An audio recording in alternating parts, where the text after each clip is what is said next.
All right, we've been talking a lot about ways to slow or to stop the spread of coronavirus, and you've probably seen or heard this phrase a lot. The Chief Public Health Officer of Canada saying, we need to act immediately to hashtag flatten the curve. But what is the coronavirus curve, and what does flattening it actually mean? How do we do that? Here to break it down for us is CTV Science and Technology Specialist Dan Riskin. Great to have you here with us this morning. Great to be here. Thanks for having me. First of all, let's get started. We made a similar curve to try to show people as an example, using information that came from the World Health Organization. This is what we use to make our data. Can you walk us through this diagram? What does it mean? Okay, so these are two different scenarios. One is the gray scenario, which you might think of as the Italy scenario, and the lower scenario, that lower curve, is what you might think of as a Singapore or a Hong Kong scenario. In both of these cases, the virus is spreading exponentially. In both of these cases, the virus is spreading through the population, and we can't stop it, we can't contain it.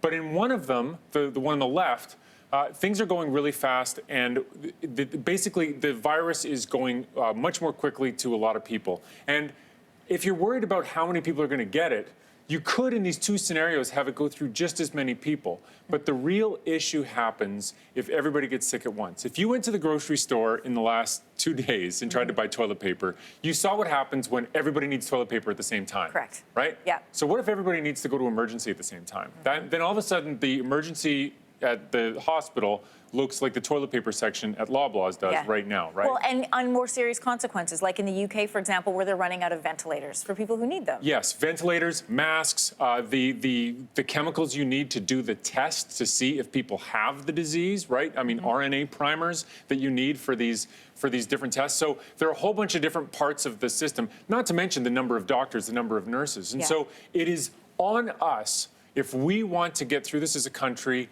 in the best way possible, we want to keep that curve low, because there's the disease.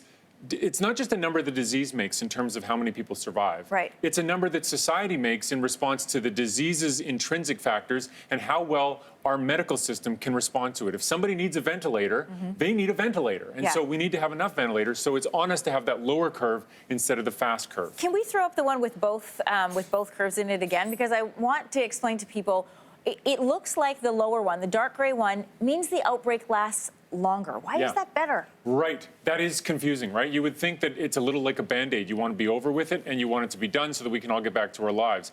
But the truth is, the slower thing means that there are, say, some thousands of people being treated at any given time, and that continues for a longer period of time before it goes away. So you have a busier emergency room for a longer period of time, but at no time is it overwhelmed. At no time are there people in the hallway trying to get in. At no time is there a big lineup outside the hospital down the street.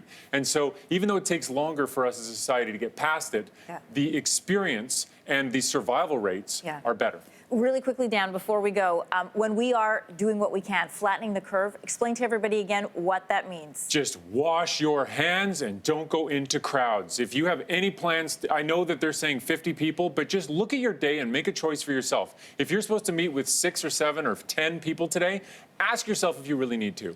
Don't. Just try to change your day so you're not getting around other people, and wash your hands with soap for 20 seconds as frequently as you can. Don't touch your face. It's the same way to avoid this as avoiding getting a cold. It's just that the circumstances are a lot scarier.